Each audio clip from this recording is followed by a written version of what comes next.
અમદાવાદ શહેરના કુબેરનગર વિસ્તારમાં એક મહિલાને તેના જ કુટુંબીજનો દ્વારા બદનામ કરવાની ધાક ધમકી આપવામાં આવતા સરદારનગર પોલીસ મથકે ગુનો નોંધવામાં આવ્યો છે। યુવતીના જેઠ જેઠાણી સહિત અન્ય લોકો સામે ગુનો નોંધી પોલીસે આગળની કાર્યવાહી હાથ ધરી છે।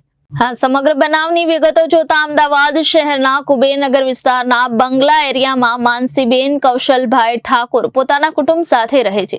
જેઓના પતિનું મકાન ફ્રી કોલોની છારાનગરમાં આવેલ છે। બાજુમાં જૂના મકાનમાં ફર્નિચરનું કામ ચાલી રહ્યું હતું। તે વખતે તેમના પતિના કાકાના દીકરા ભાઈ વરુણે ફર્નિચર વાળાનું નામ લઈ બોલાચાલી કરી ઝઘડો કર્યો હતો અને ઝઘડો કરી પોલીસ ફરિયાદ નોંધાવી હતી।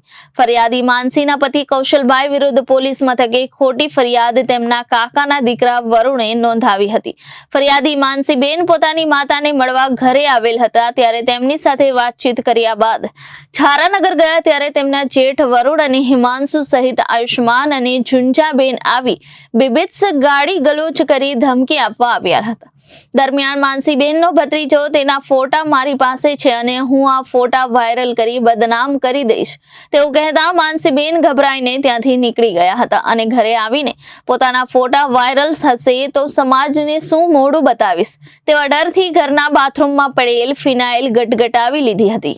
મારા ઘરવાળાનો ભાઈ જોડે ઝઘડો થઈ ગયો હતો એટલે આ માટે એ બંને ભાઈઓનો ઝઘડો ફર્નિચરના લીધે થયો હતો। અમારા ત્યાં નગરમાં કામ ચાલતું હતું એટલે હું એ ઝઘડો પત્યો એટલે મારા ઘરવાળા ઉપર ખોટી ફરિયાદી એ લોકોએ કરાવી।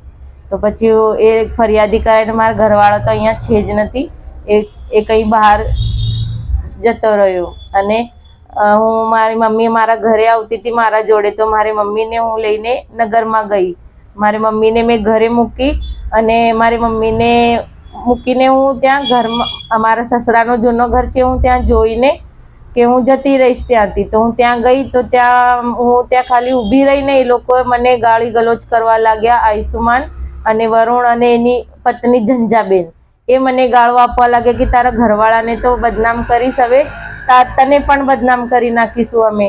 તો એ આયુષ્માન એમ કહે છે કે તારા તો મારા જોડે વર્ષ પહેલાના ફોટો પડ્યા છે એ હું મારા કાકાને અને મારા ફૂફાને આપી દઈશ કે એ બંને વાયરલ કરી દેશે તો તું પણ બદનામ થઈ જશે તો બંનેને અહીંયા આવવાનું અમે ના પાડી દઈશું અમે।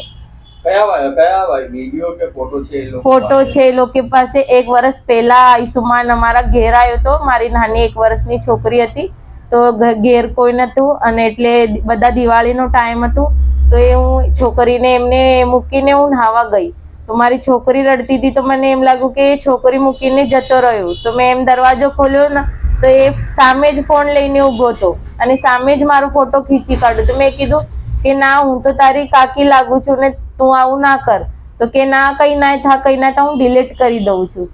પછી 1.5 મહિના પછી મારા ઘેર આવ્યું ને એમ મને ફોટો દેખાડીને એમ કે હવે તો તું મને પૈસા આપ અને તો જ હું આ તારો ફોટો ડિલીટ કરીશ, નહીં તો નહીં વાયરલ કરી દઈશ, નહીં તો એ ક્રિકેટ રમવા જાય છે એના માટે પૈસા મારે વારે ઘડીએ મારા અવારનવાર આવે છે મારા ઘેર અને પૈસા માંગવા આવે છે મારા પાસે। એમ કરીને મેં એને પૈસા આપું છું તો એ પણ એ મને બ્લેકમેલ કરે છે। હવે હું પૈસા આપું છું તો એના ઘરના ભાઈઓના ઝઘડામાં મને બદનામ કરવા માટે ફોટો મૂક મારા ને તારા સ્ટેટસ ઉપર કે મારી ગર્લફ્રેન્ડો માટે બતાવવાના છે એટલે હું ગર્લફ્રેન્ડના લીધે લોકોને કે મારી ગર્લફ્રેન્ડો જલાય એટલે મને ફોટો મૂકતો હું એ સ્ટોરી મૂકતી હતી એટલે બસ બ્લેકમેલ કરે છે ને હું મેં ફરિયાદી કરાવી તો એ ફરિયાદીમાં જે નામ બતાડ્યા એ મારી ફરિયાદી બધું લખ્યું પણ જે ફરિયાદી જોઈ ને તે ફરિયાદીમાં બધું મેં જો બોલ્યું એ નથી ફરિયાદી મારી લખી એ લોકોએ। જે તમારો સ્ટેટમેન્ટ લીધો હતો એમાં કેટલા લોકોના તમે નામ લખાયા હતા અને કેટલા લોકોના નામ પોલીસે નથી લખ્યા? 4 લોકોના નામ લખાડ્યા હતા એમાં વરુણ અને ઝંઝા અને આયુષ્માનને અને કુરનાલ કામલેકરના એના નહીં કુરનાલ કામલેકરનું નામ નહીં લખ્યું એ લોકોએ। હવે તમે શું આશા રાખો છો? હું એ પ્રયત્ન કરું છું કે પોલીસ વાળાએ આ મારા સાથે કેમ કર્યું। હું અત્યારે હોસ્પિટલમાં છું, સારવારમાં છું અને એ લોકો મારી ફરિયાદી લે અને મારી ફરિયાદી જે સાચી છે ને એ જ મારી ફરિયાદી રાખે। Bureau report Janadesh news Ahmedabad.